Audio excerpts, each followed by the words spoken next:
What's up guys, in this video we're going to be testing if you can use DTF transfers on polos and professional wear.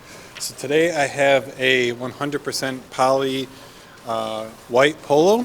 It's really just I want this white polo because it's hot and it's summer out, so that's why we're doing white, but this will work on any other color. You could do it on black, on red, blue, whatever it is.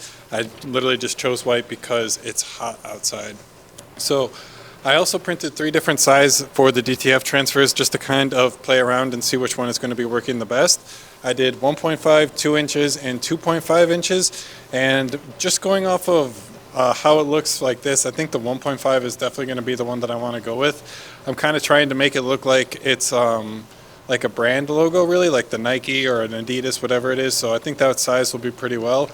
This one is definitely going for more of a statement, and that's not really what I'm looking to do on this specific shirt, but all of the sizes will work.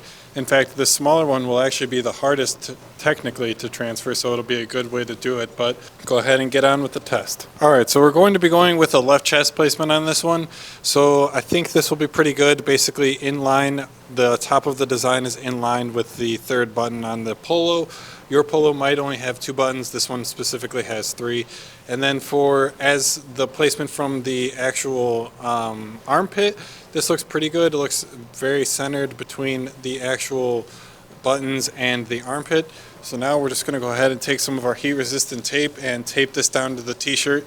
This is just how I like applying it. Some people apply it while it's still on the heat press. I find it's a little easier if you can see the t-shirt all flatly laid out on the table. So let's go ahead and tape this and get it applied. Now, those of you who do know, polyester obviously is a great application for getting DTF transfers to apply. Right now I'm just lowering the heat press a little bit. We typically do it at 330, but I want to lower it down to 300 just so that we don't get any of that scorching, since it is a 100% polyester garment. So just give that a quick second to cool down, and then we will get this t-shirt applied. So obviously the main thing that you're going to have to consider, and probably the most hard part about all of this, is going to be the buttons on the t-shirt. You're going to want to make sure that you consider this either if it is a button-down shirt like other professional wear. So when putting this onto the heat press platen, you just want to make sure that not only is the collar not going to be heat pressed, so you put that over the top here, but also the buttons. The sleeve should be okay as long as it's nice and flat. You won't get those crease sprinkles in there. So just try and do your best to make sure that all of the t-shirt, for what it's worth, is as flat as you can get it when you're getting it onto the heat press. And using a smaller heat press can be more effective, especially in this regard, just because of how big this heat press actually is. So just more area to put the t-shirt, and that you actually have to flatten out. So this looks pretty decent. I'm going to go ahead and use a lot of Teflon sheets on this. These actually look kind of dirty, so I'm going to go ahead and grab a new one. Okay, so if you don't have anything else, you obviously could do it like this. But I do just want to note that this sleeve, the wrinkles are going to be pretty hard to get out of it. So if you guys do have any other creative ideas on how to place the t-shirt onto a heat press to avoid something like this, please let me know in the comment section down below. But for this video, I also want to show you guys what it would be like to use a hat heat press, especially for polos.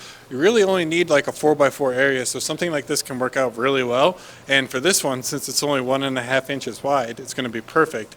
So these things heat up super quickly, as you can see. I'm going to go ahead and get this t-shirt transferred, and then we'll actually get it heat pressed. So these obviously can be great because instead of getting the entire t-shirt heat pressed, you're only going to be heat pressing that specific area on the t-shirt. So it's going to minimize any scorching that might happen, especially with these polyester garments. But you can also effectively heat press the designs quicker because you're not having to worry about getting the wrinkles out of the sleeves and whatnot. So let's go ahead and get this heat pressed.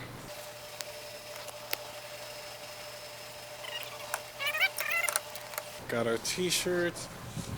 We're just going to give that a second to cool down. Really, again, it shouldn't take very long. There's only that small area of the t-shirt that we heated, so it's not going to take nearly as long as if you were heating the entire t-shirt like we were on this heat press over here.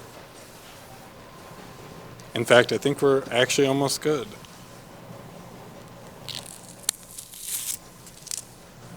And look at that, guys. A perfect application. That feels incredible. Let's get the camera lady's opinion on how it feels.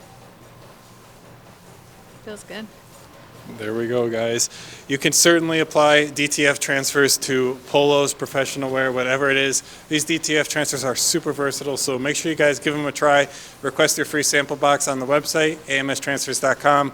If you guys have any questions, leave them down below in the comments, and I'll see you in the next video.